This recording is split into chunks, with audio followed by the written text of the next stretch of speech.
ये जो क्वेश्चन आप बोर्ड पर देख रहे हो, ये 10th क्लास के अंदर 10 नंबर में पूछा जाता है और 12th क्लास के अंदर भी इससे रिलेटेड कुछ क्वेश्चंस पूछे जाते हैं जो 7-8 नंबर में आ जाते हैं। तो चलिए शुरू करते हैं और देखते हैं कि किस तरीके से हम इन क्वेश्चंस को सॉल्व कर सकते हैं। यहां पर आप देख रहे होंगे लिखा है कि निर्देशानुसार उत्तर दीजिए। 10 नंबर में क्वेश्चन पूछे जाते हैं। मैंने यहां अभी 7 क्वेश्चन लिखे हुए हैं। 3 क्वेश्चन मुझे और लिखने हैं, पर बोर्ड पर जगह ना होने की वजह से मैंने उनको नहीं लिखा है, क्योंकि इस खाली जगह में मुझे आंसर भी बताने हैं आप लोगों को। पहला क्वेश्चन आप देख रहे हैं, लिखा हुआ है विग्रह पूर्वक समास का नाम बताइए। आगे लिखा हुआ है त्रिलोक और माता पिता। इन दोनों शब्दों का विग्रह पूर्वक समास का नाम हमें बताना है। 1 नंबर में आपके एग्जाम के अंदर ये पूछा जाता है। ये 10 क्वेश्चन होते हैं, हर एक क्वेश्चन 1 नंबर में होता है।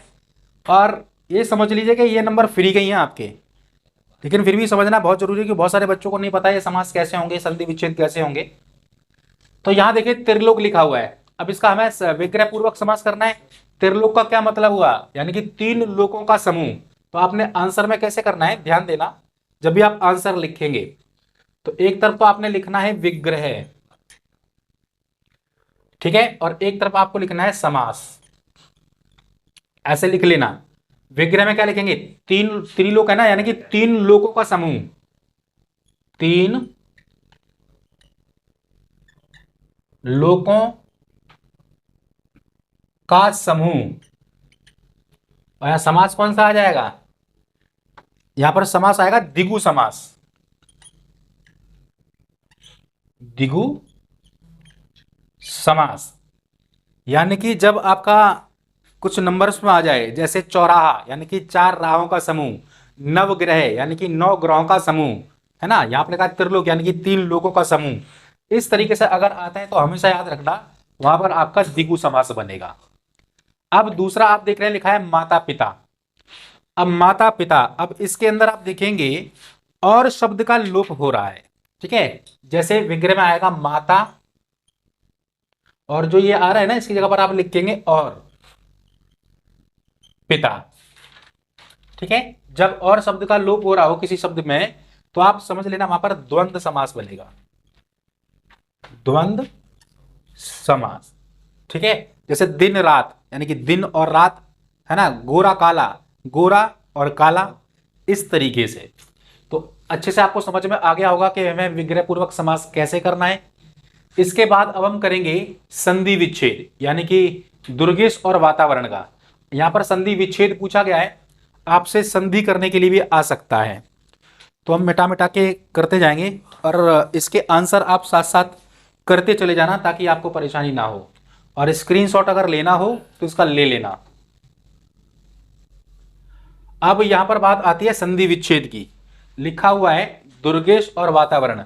तो संधि विच्छेद कैसे करेंगे, इसमें भी आपने एक तरफ लिखना है संधि प्लस एक तरफ लिखेंगे विच्छेद। ये तरीका है करने का, ठीक है। अगर आपको पूरे नंबर लेने हैं तो हर चीज को तरीके से करना होगा। दुर्गेश को क्या हो जाएगा, यहां पे ऐसे लिख लो दुर्गेश। जब आंसर में आप लिखेंगे बिल्कुल ऐसे लिखेंगे जैसे मैं लिख रहा हूं दुर्गेश, यानी कि यहां पर लिखेंगे दुर्ग प्लस ईश, हो जाएगा दुर्गेश। उसके बाद में आपका वातावरण, वातावरण यहां लिखेंगे आप वात और प्लस आवरण, ठीक है। ये हमने संधि विच्छेद कर दिया। कई बार क्या होता है कि आपको संधि विच्छेद करके दिया जाता है और कहा जाएगा संधि कीजिए। अगर आपको इस तरीके से दिया होता दुर्ग जमा ईश तो आप उसको लिख देते दुर्गेश। अगर आपको दिया जाता वात जमा आवरण तो आप लिख देते वातावरण। ऐसे कुछ भी शब्द आ सकते थे, ठीक है। तो दूसरा वाला भी हमारा हो गया। इसके बाद तीसरे नंबर पे आप देखेंगे लिखा हुआ है कि अन उपसर्ग से 2 शब्द बनाइए। अन उपसर्ग से, तो देखिए 2 चीज पूछी जाती है आपसे, उपसर्ग भी पूछी जाती है और प्रत्यय भी पूछी जाती है। कई बार क्या होता है कि हो सकता है सिर्फ उपसर्ग पूछ लिया जाए और प्रत्यय ना पूछा जाए। अब यहां पर जैसे उपसर्ग पूछ लिया है, अन उपसर्ग से 2 शब्द बनाइए। तो देखिए हम कैसे बना सकते हैं। अब यहां पर एक शब्द दिया गया है अन,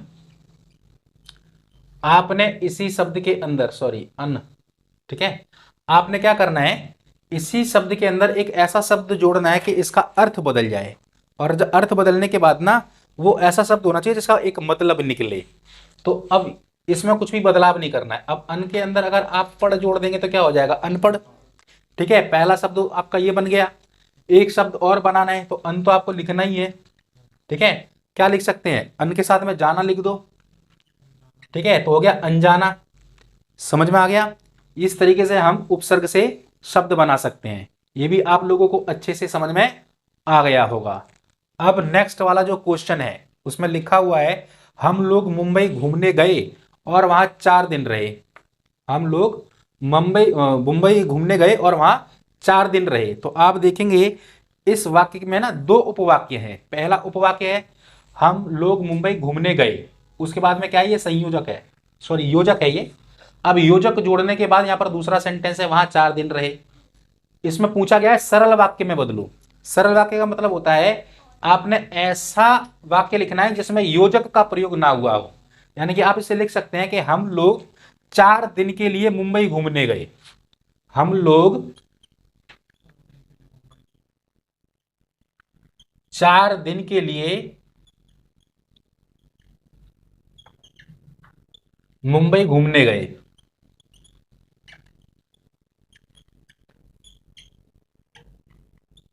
ठीक है, इसमें कोई भी किसी भी योजक का प्रयोग नहीं हुआ, इसलिए ये सरल वाक्य हो गया। हो सकता था कि वहां पर आपको सरल वाक्य दिया जाता और कहा जाता कि इसे संयुक्त वाक्य में बदलिए। तब आप संयुक्त वाक्य में कैसे बदलते, तब आप क्या करते, इस तरीके से लिख देते। अगर यहां लिखा होता हम लोग 4 दिन के लिए मुंबई घूमने गए और नीचे आपसे पूछा जाता कि भाई इसे संयुक्त वाक्य में बदलिए, तो आप इस वाक्य को ऐसे लिखते, हम लोग मुंबई घूमने गए और वहां 4 दिन रहे। समझ में आ गया होगा। जरूरी नहीं है कि आपसे सरल वाक्य में ही बदलने के लिए पूछा जाए। हो सकता था कि आपको सरल वाक्य दे दिया जाए और कहा जाए कि भाई इसे मिश्र वाक्य में बदलो या संयुक्त वाक्य में बदलो, तो इस तरीके से आप कर देते। अब अगला आप प्रश्न देखेंगे, लिखा हुआ है कि उसकी दृष्टि अपने लक्ष्य पर रहती है। उसकी दृष्टि अपने लक्ष्य पर रहती है, तो वाक्य भेद बताइए। आपको बताना है ये वाक्य कैसा है। तो देखिए, इस वाक्य के अंदर किसी चीज के लिए मना नहीं किया गया, कोई प्रश्न नहीं उठाया गया। जब प्रश्न नहीं किया गया, मना नहीं किया गया, अगर प्रश्न नहीं किया गया तो ये आपका प्रश्नवाचक नहीं है, मना नहीं किया तो ये नकारात्मक नहीं है, सीधी सीधी बात बोल दी गई है, तो ये सरल वाक्य हो गया। उसकी दृष्टि अपने लक्ष्य पर रहती है, तो ये कैसा वाक्य है, वाक्य भेद बताने के लिए पूछा है, तो ये सरल वाक्य है। कैसा वाक्य है, सरल वाक्य है। अगर यहां पर लिखा होता उसकी दृष्टि अपने लक्ष्य पर नहीं रहती है, तो ये नकारात्मक हो जाता। अगर यहां पर क्वेश्चन किया जाता क्या उसकी दृष्टि अपने लक्ष्य पर रहती है, उसकी दृष्टि अपने लक्ष्य पर क्यों रहती है, इसमें क्वेश्चन किया जा रहा है, तो यहां पर आप लिख देते प्रश्नवाचक। ठीक है, ये भी आपको अच्छे से समझ में आ गया होगा। अब इसके बाद देखिए अगला जो क्वेश्चन पूछा गया है, कहता है कि निम्नलिखित वाक्यांशों के लिए एक एक शब्द लिखिए। अब यहां पर लिखा है कि जो दया के योग्य हो। अब जो दया के योग्य हो क्या होगा, उसे हम बोलेंगे दयनीय। क्या बोलेंगे, दयनीय। दयनीय, ठीक है, जो दया के योग्य हो, जिसे कोई लाज ना हो, मतलब जिसे कोई शर्म ना हो, लाज ना हो। तो आपने सुना होगा ना, कई बार फिल्मों में डायलॉग सुना होगा, एक औरत गुंडे को बोलती है अरे निर्लज, है ना, तेरे को शर्म नहीं है बिल्कुल किसी चीज की। आजकल के निर्लज जो बच्चे हैं आपको गली मोहल्ले में दिख जाएंगे, है ना, गांजे की पुड़िया लेकर सिगरेट पीते हुए, गुटखा खाते हुए। उन्हें गली का कोई अगर औरत देख ले, है ना, तो उसको देख करके वो मतलब छुपते नहीं है ना, खुले में चौड़े में करते हैं। तो औरत ऐसे बच्चों को देख के क्या बोलती है, अरे निर्लज, मर जा तू, मरता भी नहीं है कहीं। यानी कि जो जिस जिस किसी को शर्म नहीं होती है, जिसको लाज नहीं आती है, वो क्या कहलाता है, निर्लज। तो यहां पर क्या लिखेंगे आप, निर्लज। समझ में आ गया। ठीक, जो कभी ना मर सके वो कौन है, अमर। ठीक है, इस तरीके से कुछ भी आ सकता है और उसके लिए एक आपको वाक्य, सॉरी एक शब्द लिखना होता है। तो ये भी अच्छे से आपको समझ में आ गया होगा। ठीक है, अब 7वां क्वेश्चन आप देखिए, लिखा हुआ है क्रिया विशेषण छांट कर लिखिए। क्रिया विशेषण में क्या करना है हमको। यहां पर लिखा हुआ है वह इधर उधर घूमता रहता है ना। यहां पर काम किसका हो रहा है, घूमने का, घूमता रहता है। कहां घूमता रहता है, तो इधर उधर, ये इसका क्रिया विशेषण हो गया। ठीक है, तो सातवें का जो आपका क है वो क्या हो जाएगा, इधर उधर, ये क्रिया विशेषण हो गया। ठीक है जी। दूसरा वाक्य में लिखा हुआ है कि मेरा परीक्षा फल परसों आने वाला है। तो क्या आने वाला है, कब आने वाला है, ठीक है, कब आने वाला है, परसों। तो यहां पर जो परसों है आपका जो खा वाला होगा वो इसका क्रिया विशेषण हो जाएगा। समझ में आया क्रिया विशेषण कैसे किया जाता है। ठीक है, अच्छे से आपको समझ में आ गए होंगे। अभी मुझे इसमें 3 क्वेश्चन और बताने हैं, मैं बोर्ड पर लिख देता हूं। ठीक है, फटाफट उनको भी बता देता हूं। तो इस तरीके से आपके एग्जाम में आता है, तो आप अच्छे से कर लेना और पूरे 10 के 10 नंबर आप बटोर लेना। क्योंकि कहते हैं ना, बूंद बूंद से ही घड़ा भरता है। अगर यहाँ पर तो बूंद वाली बात ही नहीं है।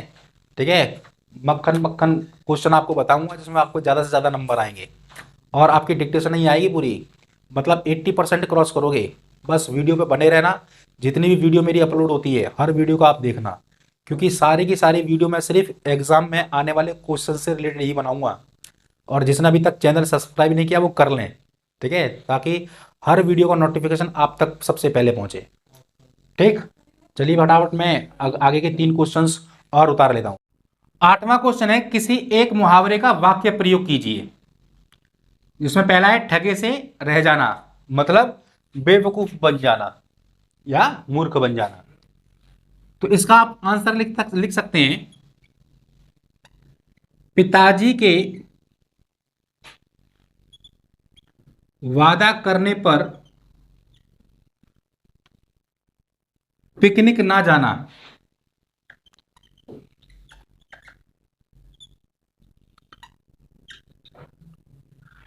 पिकनिक ना जाने पर, पिताजी के वादा करने पर पिकनिक ना जाने पर हम ठगे से रह गए, हम ठगे से रह गए। ठीक है, ऐसे आप लिख सकते हैं। अगला है लोहा लेना। लोहा लेने का मतलब होता है दुश्मनी लेना। ठीक है, तो भारतीय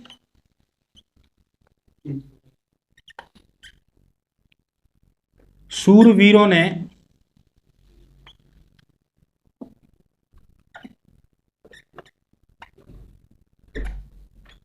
अंग्रेजों से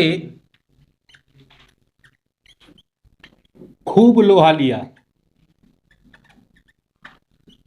ठीक है, अब यहां पर ये भंगार वाले नहीं है जो लोहा लंगड़ ले लिया हो। यहां पर लोहा लेने का मतलब क्या है, दुश्मनी लेना। ठीक है, तो भारतीय शूरवीरों ने अंग्रेजों से खूब लोहा लिया। इन शब्दों का प्रयोग करना है मुहावरे में। ठीक है, इस तरीके से आप लिख सकते हैं। अब यहां पर आप अगला क्वेश्चन देख रहे हैं, लिखा हुआ है आहट प्रत्यय से 2 शब्द बनाइए। अभी हमने थोड़ी देर पहले उपसर्ग बनाया था, है ना। यहां हमें प्रत्यय बनाना है। अब देखिए प्रत्यय कैसे बनेगा। उपसर्ग के अंदर आपने देखा, हमने जो भी शब्द बनाया था उसमें उपसर्ग को पहले लिखना होता है और उसमें कुछ शब्द जोड़ा जाता है जिससे उसका अर्थ बदल जाए। लेकिन यहां जो आहट है ये आपका लास्ट में आएगा। ठीक है, अब यहां पर आहट, अभी आहट लिखा नहीं हुआ आएगा। आ शब्द का जो स्वर है ना हमारा, ये उसका उच्चारण होगा मुंह से। जैसे आहट प्रत्यय हमें बनाना है तो आप लिख सकते हैं घबराहट, घबराहट। ठीक है, अब यहाँ आहट तो लिखा नहीं है, आ का स्वर निकल रहा है, तो पहला हो गया घबराहट, दूसरा क्या हो सकता है झनझनाहट, झनझनाहट। ठीक है, गड़गड़ाहट। इस तरीके से आप प्रत्यय बना सकते हैं। हो सकता है यहाँ पर आहट प्रत्यय लिखा हुआ है, आप यहाँ पर वाला भी लिखा हुआ आ सकता है कि वाला प्रत्यय से 2 शब्द बनाइए। तब आप लिख सकते हैं दूध वाला, चाय वाला, पुलिस वाला। समझ गए। अब इसके बाद में हम देखेंगे ये आखिरी वाला क्वेश्चन, वाक्य शुद्ध कीजिए। अब वाक्य कैसे शुद्ध किया जाएगा, एक क्वेश्चन जरूर आता है वाक्य शुद्ध करने पर। जैसा कि यहाँ पर लिखा है यह काम तो उसने करा है ना। ये हमारी आम बोलचाल वाली भाषा होती है जिसमें हम अपने शब्दों को सही तरीके से नहीं बोलते हैं। लेकिन यहाँ हमें इसको सही करना है, यह काम तो उसने करा है, तो ये यहां पर लिखा जाएगा, इसका मतलब यह काम उसके द्वारा किया गया है, किया गया है। ठीक है, इस तरीके से हमने वाक्य को शुद्ध कर दिया।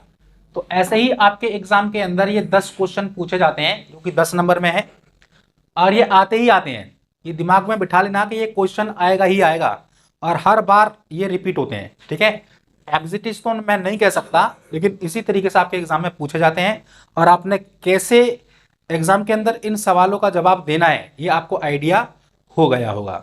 चलिए नेक्स्ट वीडियो में मैं आपसे फिर मिलता हूं एक नए इंपॉर्टेंट क्वेश्चन के साथ, तब तक के लिए बाय बाय।